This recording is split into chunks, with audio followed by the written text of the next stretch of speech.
நீங்க கடன் கொடுத்தது திரும்ப கொடுக்காம இருக்கிறதுக்கு அப்படி சொன்னாங்களா? ஆமா. சீட்டு காசு அவங்க எடுத்துட்டாங்க.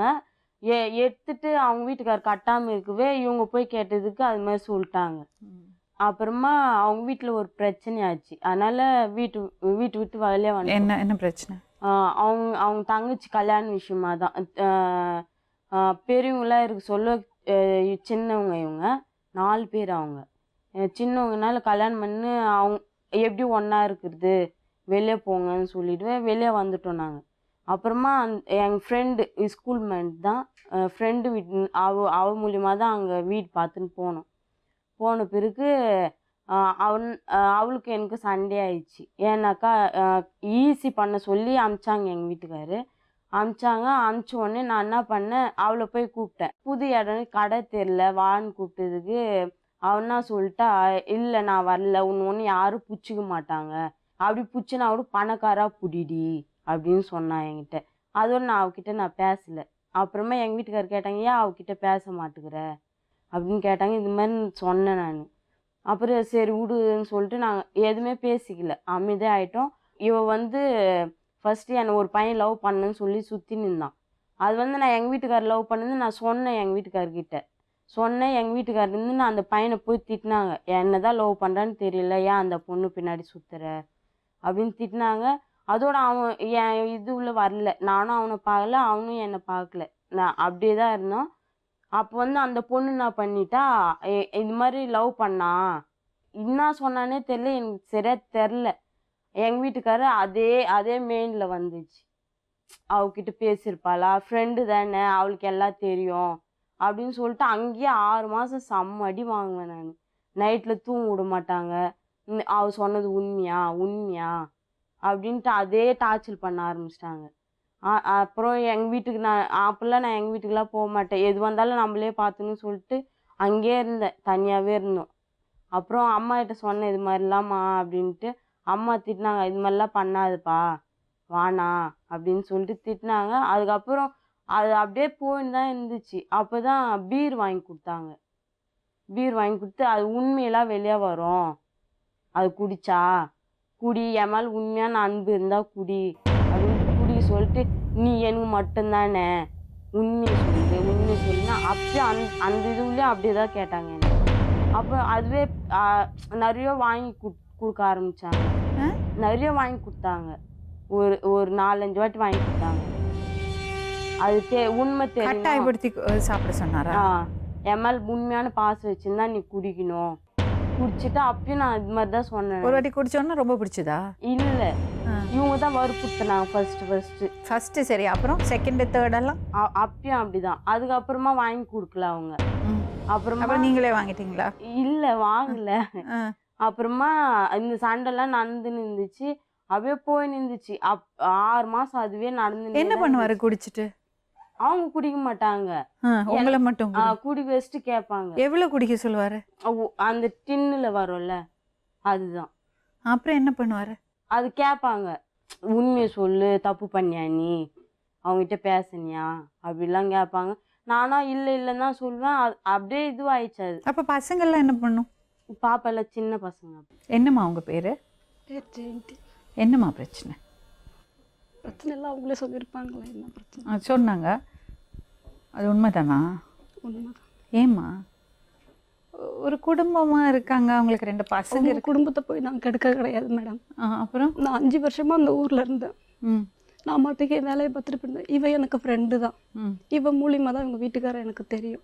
நாங்கள் யதார்த்தமாக தான் பேசிக்கிட்டு இருந்தோம். இவ அப்போ எங்கள் வீட்டுக்கார்ட்ட நீ பேசுறது மற்றவங்களாம் 4 பேர் தப்பாக பேசுகிறாங்கன்னு அப்போ என் பிள்ளை மேலே அடித்து சத்தியம் பண்ணோம். உன்னை வச்சு தான் உங்கள் வீட்டுக்காரர் எனக்கு தெரியும், மற்றபடி உங்கள் வீட்டுக்கார்ட்ட நான் தப்பாலாம் பேச கிடையாது அப்படின்னு சொல்லிட்டு அதுக்கப்புறம் இவள்கிட்டையும் பேசுறது கிடையாது, உங்கள் வீட்டுக்கு நான் போகிறது கிடையாது. அப்புறம் ஒரு நாள் உங்கள் மாமியை ரோட்டில் நின்று சத்தம் போட்டாங்க, என் பையன்ட்டு நீ பேசிகிட்டு இருக்கியாமே அப்படின்னு. ஹவுஸ் ஓனருக்கு தெரிஞ்சு வீடு காலி பண்ண சொல்லிட்டாங்க. காலி பண்ணிட்டு மறுபடியும் போயிட்டு. வீடு காலி பண்ணுறதுக்கு முன்னாடியே அவர் கோயிலுக்கு போயிட்டு வந்தா மேடம். பேசுறதுல என்ன இல்லை, அன்னைக்கு நான் சண்டை போடுறதுக்கு முன்னாடியே கோயிலுக்கு போயிட்டு வந்தா. அவங்ககிட்ட பிடிங்கிட்டு பண்ணா அவர்கிட்ட பேசும்போது. இவங்க வீட்டுக்காரர் தப்பு பண்ணா இவங்க வீட்டுக்காரர் தான் இவங்க கேட்கும். வீட்டுக்காரர் தப்பு பண்ணா அப்ப நீங்க அதுல இன்வால்வ் இல்லையா? என்னுடைய ஒரு நிமிஷம், அவர் பேசினா நீங்க பேசிடுவீங்களா? அப்ப அவர் தப்பு பண்ணா நீ அதுக்கு உடந்தையா இருப்பியா? இது தப்பு இல்லாமா? அவரை நீ இடம் கொடுக்காம அவர் எப்படி வந்து உங்ககிட்ட பேசுவாரு? எந்த கஷ்டம் இருந்தாலும் நான் பாத்துக்கிறேன்னு சொன்னா நீ ஒத்துப்பியா? அப்ப இன்னொரு குடும்பத்தை கெடுக்கிற மாதிரி தெரியல உனக்கு? உடம்பு சவுத்து ஆசைப்பட்டேன் உங்க வீட்டுக்கு நான் போகல மேடம். அப்புறம் அந்த திருப்பூர்ல 5 வருஷமா தான் இருக்கிறப்ப எத்தனை பேர் என் வீட்டு வந்து தெரியுமா? அப்பயும் நான் சொல்லி இருமா இருமா இருமா இருமா இருமா இருமா அவ பேசட்டும் இரு.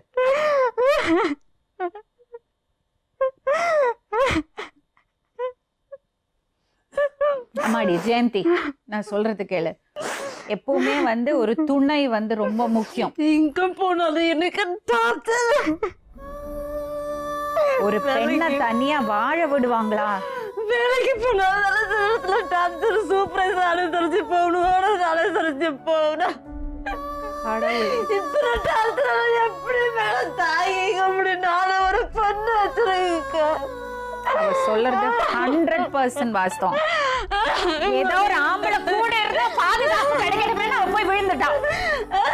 இல்லைங்க மேடம், முன்ன ஒருத்தவங்க வந்து கதவு தட்டி இருமா இருமா இருமா இருமா இருமா நான் சப்போர்ட் பண்ணி இருமா. இவங்க வீட்டுல எனக்கு 6ல வந்த பிறகுதான் எனக்கு எந்த பிரச்சனையும் இல்லாம நிம்மதியா இருக்கு. அதுக்கு நீ இன்னொரு குடும்பத்துக்கு எடுக்கலாமாமா?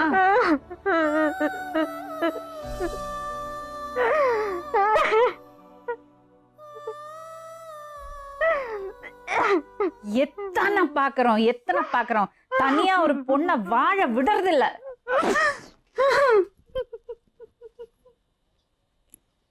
ஜெயந்தி, நான் பாரு உன்னை வந்து தப்பான பொண்ணுன்னோ இல்ல நீ தப்பானவள்னோ எதுவுமே நான் சொல்ல மாட்டேம்மா. நம்ம எல்லாருமே மனுஷங்க தான். தப்பு யார் பக்கம் வேணா நடக்கலாம். ஆனா என்னன்னா நம்ம ஒரு தப்பு நடக்கிறதுன்னு தெரியும் போது அதுல இருந்து நம்மளை கட்டுப்படுத்திக்கணும். வந்து இவளுக்காக அவ்வளவு வேதனைப்பட்ட கூட பழகிட்டு அவளுக்கு இப்படி ஒரு நம்பிக்கை துரோகம் செய்யறீ இத்தனை நாளைய மனசுக்குள்ள நான் வேதனைப்பட்டிருக்கேன்னு தெரியுமா? அப்புறம் ஏமா பண்ணீங்க? அப்புறம் ஏன் பண்ணீங்க? 2 கேள்வி கேட்டு போனா மேடம். ஒன்னும் நடு தெருவுல நிக்க வைப்பேன், ஒன்னு கஷ்டப்பட வைப்பேன்னு கேட்டு போனா மேடம். ரோட்ல நின்று ஒரு ஆம்பளைக்காக 2 பொண்ணுங்களை சண்டை போடுங்க. உங்களுக்கு 1000 கஷ்டம் இருந்திருக்கலாம், உங்களுக்கு அட்ராக்ஷன் ஒரு ஈர்ப்பு கூட இருந்திருக்கலாம். ஆனா அதை வந்து என்கரேஜ் பண்ணக்கூடாது. புரியணும், நமக்கு பிடிச்சதை பண்ணறதை விட எது சரியோ அதை தான் நம்ம செய்யணும். 1 மணிக்கு 2 மணிக்கு வருவாருங்க மேடம். அது நான் நல்லா தூங்கிடுவேன் மேடம். கதை திறக்கலன்னு வச்சுக்கோ, இதுக்கு தாண்டி வரல உன் வீட்டுக்கு வரமாட்டேனேன், அதனால தான் அங்கேயே எங்கன்னா தங்கினாலும் உசுர வாங்குற அப்படின்னு பாருங்க. வெளியே வந்து படுக்க வேண்டியதானே அப்படின்னு ஒரு விஷயம் பண்ணுங்க. இவளால அந்த பொண்ணுட்டு டைவர்ஸ் பண்ண சொல்லுங்க. அப்புறம் நீங்க கல்யாணம் பண்ணீங்க, ஓகே உங்களுக்கு? அப்புறம் அவ ஒரு விஷயம் பண்ணட்டும், தனியா இருப்பால, 2 பசங்க இருக்குல்ல, அவ கதவு யாராவது தட்டுவாங்கன்னு அவளை இன்னொரு கல்யாணம் பண்ணட்டும். என்ன இது வரைக்கும் ஒரு வார்த்தை கேட்டது கிடையாதுங்க மேடம். அவனை வச்சிருக்கேன் இவனை வச்சிருக்கேன்னு இவளால மேடம் என்ன அவ்வளோ கேள்வி கேட்டாருங்க மேடம். இவளாலதான் என்ன கேட்டது அந்த கேள்வியெல்லாம்.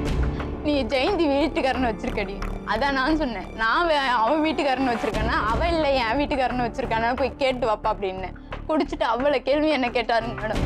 அவனை வச்சிருக்கேன் இவனை வச்சிருக்கேன், அவனெல்லாம் வச்சிருந்தானே இவன் எதுக்கு மேடம் எனக்கு வச்சுக்கிறது என்ன? என்னதுமா எனக்கு தெரியல, கொஞ்சம் சொல்ல. என்னது அப்படின்னா? இது வரைக்கும் ஒரு கேள்வி கேட்டது.